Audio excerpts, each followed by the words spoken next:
सही कहा गया है कि अगर हौसले बुलंद हो तो तमाम मुश्किलात छोटी मालूम होती हैं। अगर तालीम हासिल करने का शौक हो तो जिस्मानी माजूरी भी कोई मायने नहीं रखती, क्योंकि शौक और जज्बा उसे आगे बढ़ाता जाता है। आज बात करेंगे हैदराबाद के जाकिर पाशा की। जाकिर पाशा के दोनों हाथ नहीं हैं, लेकिन उन्होंने इस कमजोरी को ताकत में बदल दिया। हाथ नहीं तो क्या, वो अपने पैरों से सब कुछ काम करना शुरू कर चुके हैं। जाकिर पाशा कंप्यूटर में माहिर हैं, वो टाइपिंग भी कर सकते हैं। वो अपने दोनों पैरों की मदद से अपने काम खुद करते हैं।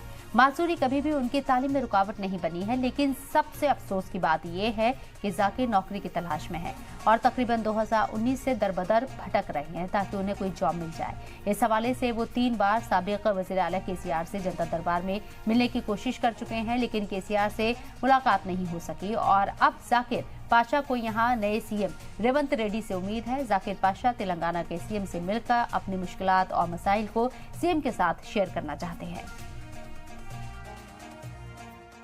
मैं पैर से लिखकर हर एग्ज़ाम को पैर से लिखकर पास करके मैं बहुत मुश्किल से यहाँ तक पोस्ट ग्रेजुएशन कंप्लीट कर रहा हूँ और अपने पैरों से टाइपिंग कर कर और कंप्यूटर नॉलेज भी हासिल किया हूँ।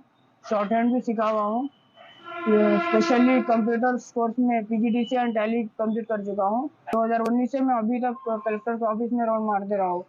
जब से 3 से 4 कलेक्टर चेंज हुए, बस अभी तक कुछ एम्प्लॉयमेंट का तो आसरा नहीं मिला।